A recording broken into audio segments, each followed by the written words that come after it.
আসসালামু আলাইকুম। ধারাবাহিক প্রথম আলো পত্রিকা বিশ্লেষণের আজ রোজ রবিবার 18ই জুলাই 2024, 13ই শ্রাবণ 1431, 21শে মহররম 1446। প্রথম আলো পত্রিকার প্রথম পেজে যদি আমরা নজর রাখি, তা প্রথমেই যে প্রতিবেদনটি চোখে পড়ছে দেখেন যে ক্ষুদ্র ও মাঝারি শিল্পে কমেছে উৎপাদন ও বিপণন। ঠিক আছে, ক্ষুদ্র ক্ষুদ্র ও মাঝারি যেসব শিল্প প্রতিষ্ঠানগুলো আছে তাদের উৎপাদনও কমেছে এবং তাদের সরবরাহ অর্থাৎ বিপণনও কমে গেছে। এই বিষয়ে এসএমই ফাউন্ডেশনের চেয়ারম্যান মাসুদুর রহমান বলেছে দেখেন যে ইন্টারনেট পুরোপুরি সচল না থাকায় ব্যবসায়ীরা বিশেষ করে এসএমই উদ্যোক্তারা বেশি ক্ষতিগ্রস্ত হয়েছে। আশা করছি সপ্তাহখানেকের মধ্যে পরিস্থিতি স্বাভাবিক হবে। দেখেন এই যে S S M E foundation, এটা হচ্ছে স্মল এসতে স্মল মিডল এন্টারপ্রাইজ ফাউন্ডেশন। ঠিক আছে, এটা ক্ষুদ্র ও মাঝারি উদ্যোক্তাদের একটা সংস্থা। তারপরে যে আর্টিকেলটা দেখেন, মাননীয় প্রধানমন্ত্রী বলেছেন যে অর্থনীতি ধ্বংস করতে দেশব্যাপী ধ্বংসযজ্ঞ চালানো হয়। ঠিক আছে, তারপরে দেখেন যে আর্টিকেলটা বলেছে যে 11 দিনে গ্রেপ্তার 9,000। বর্তমান কোটা আন্দোলন নিয়ে যে নৃশংসতা সৃষ্টি হয়েছে এ নিয়ে এখনো পর্যন্ত অর্থাৎ গত 11 দিনে 9,000 মানুষকে গ্রেপ্তার করেছে।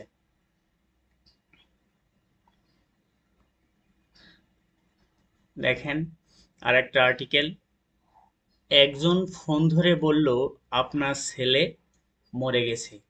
একজন বাবা সন্তানের নাম্বারে ফোন দেওয়ার ফলে সন্তানের পাশে যে সেই মুহূর্তে ছিল সে ফোন ধরে জানায় যে সন্তান মারা গেছে।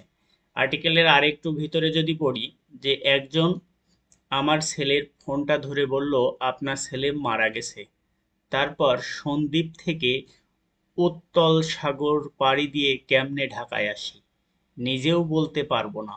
আমার ছেলের হত্যার বিচার কারো করতে হবে না, আমি শুধু আল্লাহর কাছেই বিচার দিব। দেখেন এখানে একটা বিষয় এসছে সন্দ্বীপ। ঠিক আছে, সন্দ্বীপ একটি দ্বীপ উপজেলা। ঠিক আছে, সন্দ্বীপ একটি দ্বীপ উপজেলা, বাংলাদেশের প্রাচীনতম দ্বীপ, বাংলাদেশের প্রাচীনতম একটা দ্বীপ। এটা চট্টগ্রাম জেলায় অন্তর্ভুক্ত, চট্টগ্রাম জেলাতে জেলাতে ঠিক আছে, এটা বঙ্গোপসাগরের উপকূলে, বঙ্গোপসাগরের উপকূলে অবস্থিত একটি উপজেলা। তারপরে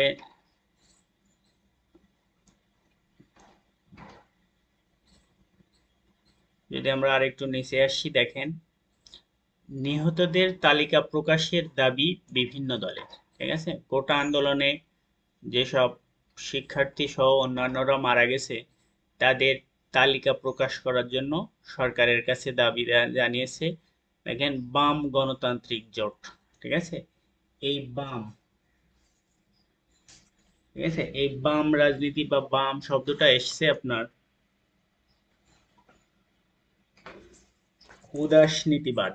ঠিক আছে, এটা এসছে আপনার উদাসনীতি বা ফ্রান্সের প্রজাতন্ত্রকে কেন্দ্র করে। ঠিক আছে, বাম কথাটা এসছে। বাম হচ্ছে আপনার সামাজিক সামাজিক সাম্য, মানে সব জায়গায় সমতা বিরাজমান করবে। ঠিক আছে, এবং সমতা সৃষ্টি হবে। সমতা সৃষ্টির লক্ষ্যে এই যে বাম গণতান্ত্রিক জোটগুলো এরা কাজ করে। এদের আর একটা কাজ হচ্ছে যে পদমর্যাদার যে একটা বিষয় আছে যে সমাজে এ এত ধনী ব্যক্তি এ এত বড় চাকরি করে। ঠিক আছে, এরা এই মত পার্থক্য, এই ক্ষমতা পার্থক্য, তারপরে মর্যাদার পার্থক্য এটাকে কমাতে কাজ করে। ঠিক আছে। আর একটা দেখেন ফ্যাসিবাদ বিরোধী বাম মোর্চা, ঠিক আছে।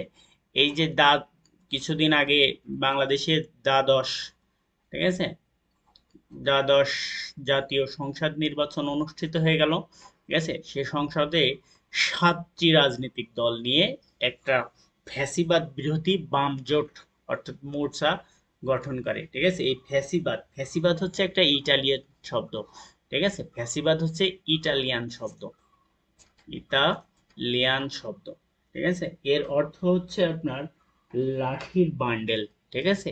ফ্যাসিবাদ শব্দের অর্থ হচ্ছে লাঠির বান্ডেল, ঠিক আছে। এই ফ্যাসিবাদ বিরোধী মৌচা তৈরি করেছিল। তারপর দেখেন বাংলাদেশের এই যে বিভিন্ন এর একটা জাসদ আছে এখানে, এরা দাবি জানাইছে। আমরা যদি আর একটু নিচে আসি, দেখেন এই যে 11 দিনে যে 9,000 মানুষ গ্রেপ্তার হয়েছে, সেটা কোন জেলায় কত তার একটা উম, তথ্য তুলে ধরেছে। সবচেয়ে বেশি গ্রেপ্তার হয়েছে ঢাকা মহানগরীতে, ঠিক আছে। সবচেয়ে বেশি ঢাকা মহানগরীতে, আর সবচেয়ে কম সম্ভবত কুড়িগ্রামে 5 জন। এই যে না, কুড়িগ্রামে না, নড়াইলে, হ্যাঁ, নড়াইলে 2 জন আটক, ঠিক আছে? তারপরে যে আর্টিকেলটা দেখেন বলতেছে আমার পোলাটা কত কষ্টই না জানি পাইছে, ঠিক আছে। একটা বাপের আকুতি এটা। চিটাগাং রোডে সংঘর্ষে নিহত হয়েছিল 10 বছরের, হ্যাঁ, হোসেন মিয়া, ঠিক আছে। তারপরে যে বিষয়টা দেখেন, এই যে অফিসের সময়সীমা আরো বাড়লো, ঠিক আছে। কয়েকদিনের জন্য আবার, হ্যাঁ, 10টা 10টা থেকে 3টার একটা অফিস চলাকালীন সময় দিছে সরকার। দেখেন আর একটা বিষয় ডেঙ্গুতে, ঠিক আছে, ডেঙ্গুতে 2 জনের মৃত্যু। ডেঙ্গু সবাই সচেতন থাকবেন, মশারির ভিতরে থাকার চেষ্টা করবেন এবং প্রোটেকশন ব্যবহার করবেন, ঠিক আছে। তারপরে দেখেন সহিংসতার সময় প্রায় 1 লাখ সিম কার্ড ঢুকেছে, ঠিক আছে। যে কোটা আন্দোলনের সময় যে ঢাকাতে ব্রড জনসমাবেশ হয়েছিল, সেগুলো হয়তো বাইরের বা পার্শ্ববর্তী জেলাগুলো থেকে লোকজন আসছিল, সেজন্য এই যে সিম কার্ড যে কতটা ঢুকলো ঢাকাতে তার একটা প্রতিবেদন তথ্য মন্ত্রণালয় সম্ভবত প্রকাশ করেছে। এটা তথ্য প্রতিমন্ত্রীর দাবি এটা, হ্যাঁ। হ্যাঁ। তারপর আমরা যদি আর একটু নিচে আসি, দেখেন আরেকটা বিষয় দেখেন বিরোধী রাজনীতি ও ভিন্ন মত দমনে পাকিস্তানে যা হচ্ছে, ঠিক আছে। পাকিস্তানের বর্তমান আহ, প্রধানমন্ত্রীর সাথে পিটিআই এর প্রধান, দেখেন যে আর্টিকেলটা পড়ি, দেখেন ইমরান খানের দল তেহরিক ইনসাফ ইনসাফ পাকিস্তান অর্থাৎ পিটিআই কে নিষিদ্ধ করতে চাইছে ক্ষমতাসীনরা, অথচ জনসমর্থনে এটি এখনো দেশটির প্রধান দল। পাকিস্তানের বর্তমান রাজনীতি নিয়ে একটা কলাম লিখেছেন আলতাফ পারভেজ, ঠিক আছে। আরেকটা বিষয় জেনে রাখা দরকার যে এই যে ইমরান খান হচ্ছে আপনার অক্সফোর্ড ইউনিভার্সিটির উপাচার্য, উপাচার্য নিয়োগের তিনি আবেদন করেছেন, ঠিক আছে? জেলখানা থেকেই আবেদন করেছে। এইখানে আপনার উম, উপাচার্য পদে আরো আবেদন করেছে ইংল্যান্ডের সাবেক প্রধানমন্ত্রী বরিস জনসন, ঠিক আছে। আরো একটা আমার এখন নামটা মনে আসছে না, যে আরো একজন সাবেক ইংল্যান্ডের প্রধানমন্ত্রী এই উপাচার্য পদে আবেদন করেছে, ঠিক আছে। সর্বকালের সবচেয়ে বেশি আবেদন জমা পড়েছে এইবার অক্সফোর্ডের উপাচার্য নিয়োগে, ঠিক আছে। তারপরে আমরা যদি আরো একটু নিচে আসি, দেখেন এই যে হেপাটাইটিস, ঠিক আছে, হেপাটাইটিস থেকে বাঁচার উপায়, ঠিক আছে। আজকে 28শে জুলাই বিশ্ব হেপাটাইটিস দিবস, ঠিক আছে। হেপাটাইটিসটা কি দেখেন হচ্ছে যকৃতির একটা রোগ, যকৃতির প্রদাহ, নানা ভাইরাস সংক্রমণে যকৃতির প্রদাহ হয়। এর কিছু স্বল্পমেয়াদী আবার কিছু দীর্ঘমেয়াদী। যেগুলো স্বল্পমেয়াদী সেগুলোকে স্বল্পমেয়াদী বা অ্যাকিউট হেপাটাইটিস বলে। এটাকে এই দিয়ে দেখেন, অ্যাকিউট অ্যাকিউট অ্যাকিউট হেপাটাইটিস হচ্ছে আপনার আর ই। আরো কিছু আছে যেগুলো দীর্ঘমেয়াদী, সেটার নাম হচ্ছে আপনার ক্রনিক, ঠিক আছে। দীর্ঘমেয়াদীর নাম হচ্ছে ক্রনিক, ক্রনিক হেপাটাইটিস, ঠিক আছে। ক্রনিক হেপাটাইটিস হচ্ছে বিআরসি, হ্যাঁ, বিআরসি ক্রনিক, আর অ্যাকিউট হচ্ছে এআরই, ঠিক আছে। হেপাটাইটিস পানিবাহিতও হতে পারে।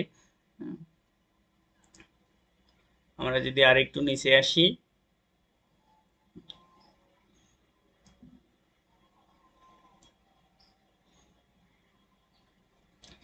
দেখেন 15,000 পরিবারকে গবাদি পশুর খাদ্য সহযোগিতা দিয়েছে ফাও, ঠিক আছে।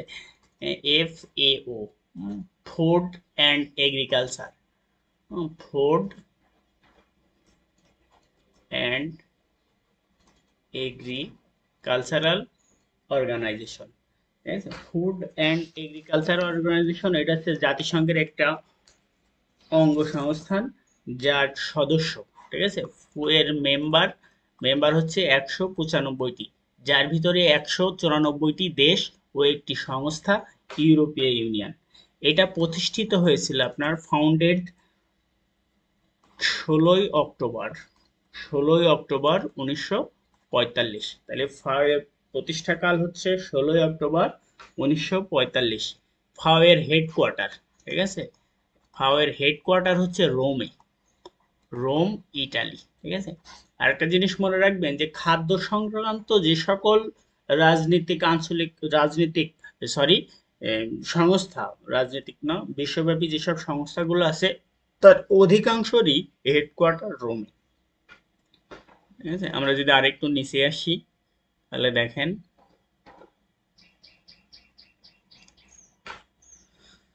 দেখেন কমলার জনপ্রিয়তা কতক্ষণ টেকসই থাকবে, ঠিক আছে। একেবারে অনাকাঙ্ক্ষিত ঘটনা যে কমলা হ্যারিস এবার প্রেসিডেন্ট নির্বাচনে আসবেন, ঠিক আছে।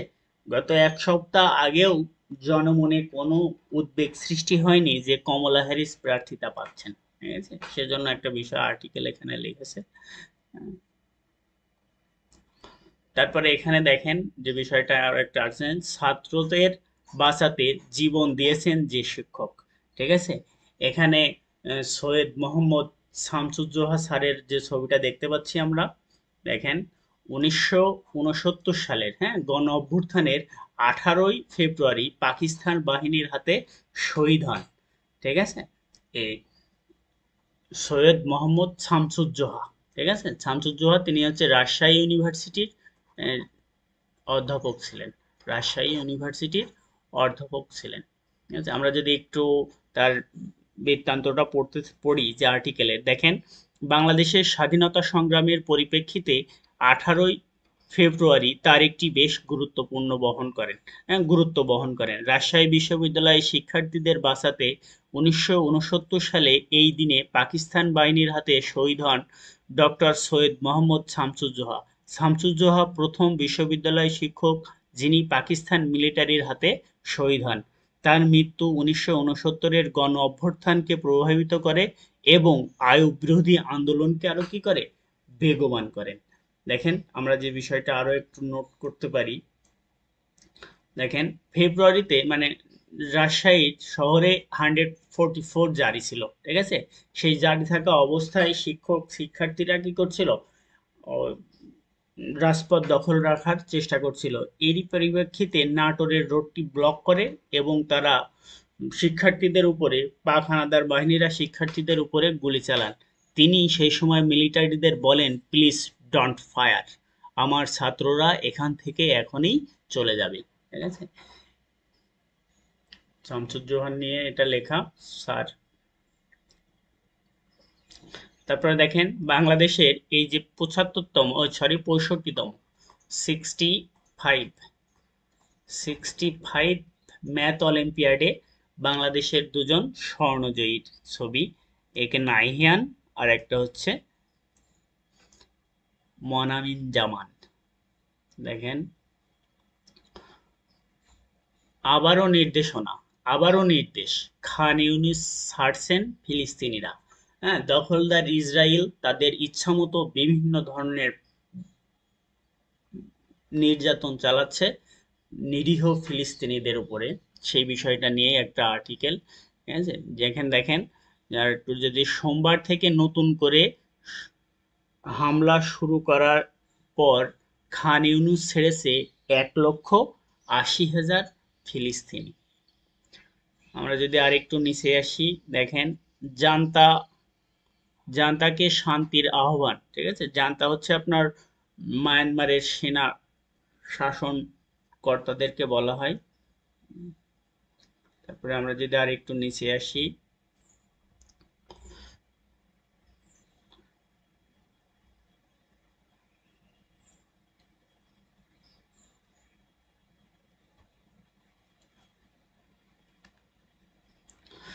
দেখেন 80 শাখায় মাত্র একজন করে লোক, ঠিক আছে। এই যে আনসার ভিডিপি উন্নয়ন ব্যাংক, ঠিক আছে, এটা একটা রাষ্ট্রীয় মালিকানা ব্যাংক, ঠিক আছে। এটা হচ্ছে বিশেষায়িত ব্যাংক, ঠিক আছে, প্রশাসন দ্বারা পরিচালিত হয়। এটা আপনার 1996 সালের 10 জানুয়ারি প্রতিষ্ঠিত একটা ব্যাংক, ঠিক আছে। দেখেন বলতেছে ব্যাংকটিতে 4 বছরে খেলাপি ঋণের হার 9.73%, যা গত ডিসেম্বরে ছিল 12.66% উঠেছে। গত বছরের ডিসেম্বরের শতাংশে এত বেড়েছে, ঠিক আছে। এই যে 4 বছরে খেলাপি ঋণের পরিমাণটা বেড়েছে, দেখেন এই যে খেলাপি ঋণ, খেলাপি ঋণ হচ্ছে আপনার কোনো জায়গা থেকে ঋণ যিনি নেন তাকে শর্ত দেওয়া হয় যে আপনাকে এত কিস্তিতে ভিতরে টাকা পরিশোধ করতে হবে, ঠিক আছে। এই যে ঋণ পরিশোধ করতে না পারা অবস্থাকে খেলাপি ঋণ বলা হয়। যে আমি ঋণ পরিশোধ করতে পারিনি, আমি আবার লোন নিছি, আবার লোন নিছি, এরকম, ঠিক আছে। একটা ঋণ শোধ না করে ঋণ নেওয়া অবস্থাকে বোঝানো হয়। তারপর আমরা যদি আরেকটু নিচে আসি, দেখেন এই যে চীনের হাসিতে শুরু পদক লড়াই, ঠিক আছে। অলিম্পিকের প্রথম যে দুইজন স্বর্ণজয়ী, সে দুইজনই হচ্ছেন আপনার চীনের। যে প্রশ্ন আসতে পারে যে প্যারিস অলিম্পিক 33তম সামার অলিম্পিক, ঠিক আছে। এই অলিম্পিকে প্রথম স্বর্ণজয়ী আপনার দুজনই চীনের, দুজন শুটার, হুয়াং ইউতিং ও শেং লিহাও। আবার এখানে একটা আপনার উজবেকিস্তানের মাইল ফলক আছে, তিনি এখানে মধ্য এশিয়ার দেশ হিসেবে সর্বপ্রথম তিনি ব্রোঞ্জ পদক পেয়েছেন, ঠিক আছে। লারাকে ছাড়িয়েছেন রুট, ঠিক আছে। ব্রান্ড লারার যে টেস্টের রান, সেই টেস্টের রান থেকে জর্জ রুট, ইংল্যান্ডের বর্তমান ব্যাটসম্যান, এগিয়ে, ঠিক আছে। এই যে টেস্টে সবচেয়ে বেশি ইনিংস শচীন টেন্ডুলকারের, সবচেয়ে রানও তার বেশি, 15,921 এবং গড় 53.78। এই যে প্যারিস অলিম্পিক সম্পর্কে আরেকটু কথা না বললেই নয়। দেখেন প্যারিস অলিম্পিকে রুশ, রাশিয়া এবং বেলারুশ, রুশের যেসব অ্যাথলেটিকরা অংশগ্রহণ করেছে, সেসব অ্যাথলেটিকদের তাদের নিজের ব্যক্তি পরিচয়ে অংশগ্রহণ করেছে, কোনো দেশের হয়ে লড়তে পারবে না। পক্ষান্তরে ফিলিস্তিন ইসরায়েলের যে যুদ্ধ চলমান আছে সেটা তাদের চোখে পড়েনি। ইসরায়েলের অ্যাথলেটিকরা তারা তাদের দেশের হয়ে সমর্থন করতে পারে, কিন্তু রাশিয়া ইউক্রেন যুদ্ধ চলাকালীন তারা রাশিয়ার অ্যাথলেটিকদের তাদের নিজ পরিচয়ে অংশগ্রহণ করতে বাধা দিয়েছে। এই ছিল আজকের পত্রিকায়। ধন্যবাদ সবাইকে। আসসালামু আলাইকুম।